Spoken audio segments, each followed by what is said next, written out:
Hi, my name is Randy Turner, and for years people have said, write a book, tell your stories, let us know that um, when you do it, because I want to be sure and buy the book. And I'm not a book writer, but I thought, I could maybe one day make a video because they kept saying, you've got to be able to let us see your eyes and see your hands when you tell the story.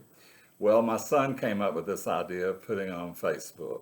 And so today, here we are in the middle of this coronavirus thing and can't leave home. And so he came over and we're making this video for you. If you happen to like it, then punch like, even share it with somebody, and we'll kind of go from there as to how many times we do it. But I thought, well, nothing ventured, nothing gained. Let's just do it and see if people like it. Now, there's two parts to this. Number one, I wanted to share a verse of scripture, not necessarily related to the story that I'm telling, just a verse of scripture that has touched me for that day. And today I want to share with you Colossians 2, beginning with verse 2 and using verse 3. It says, "My goal is that they may be encouraged in heart and united in love, so that they may have the full riches of complete understanding, in order that they may know the mystery of God, namely Christ, in whom are hidden all the treasures of wisdom and knowledge." And truly that verse of scripture is real for us today, as it was the days that it was written. A story that comes to mind is a story that happened a long time ago. If you know my wife and I, Connie, we had 4 children in 7 years. And so our household stayed very busy for a long time. And every night it was always just kind of a ritual that we went through where we had dinner together and laughed and talked and all that kind of stuff. And then it was bath time and then prayer time as a family. And then they went on to bed.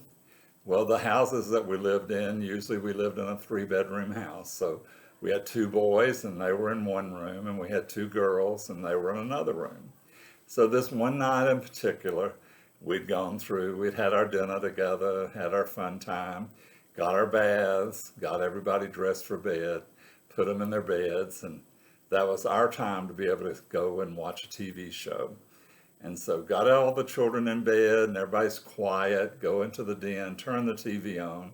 I'm laying there only about 5 minutes, and all of a sudden I'm hearing noises from the children. Now they're happy noises. They weren't fussing and fighting or anything like that, but they were just yeah back and forth, and this kind of stuff. And I'd say, Landrum, Dara, Annabeth, Josh, be quiet.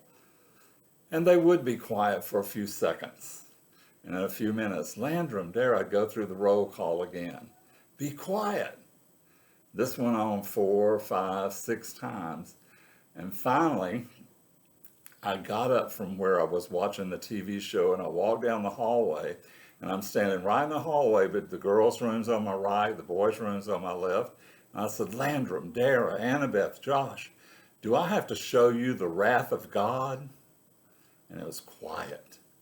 And all of a sudden I heard our youngest son, who was about 2, 3 at the time, he popped up out of his bed and he said, I do, Daddy, I want to see the wrath of God. Well, I just collapsed on the floor. That was the funniest thing I'd heard in my life. And so I'm down there laughing, and he said, I do, Daddy, I want to see the wrath of God. So I got up from in there and I went into where his bed was and got beside his bed, and I said, son, I didn't say rat. I said wrath. Do you want to see the wrath of God? He said, I do, Daddy, I want to see the wrath of God. I said, no, there's a big difference between a rat and wrath. I said, wrath is seeing the anger of God. Do you want to see me angry? No, I want to see the wrath. And I said, we talked about it and got it straightened out in his mind about the difference between rat and wrath, and kissed him and pulled the covers up and put him to bed. So I left from there and I went to the girls' room, and when I walked in there, Annabeth, our youngest daughter, was laying there and she was kind of crying. And I went up to her and I said, honey, what's wrong? And she said, well, Daddy, if Josh gets to see the wrath of God, I want to see the wrath of God. So I knew then I had failed with my children.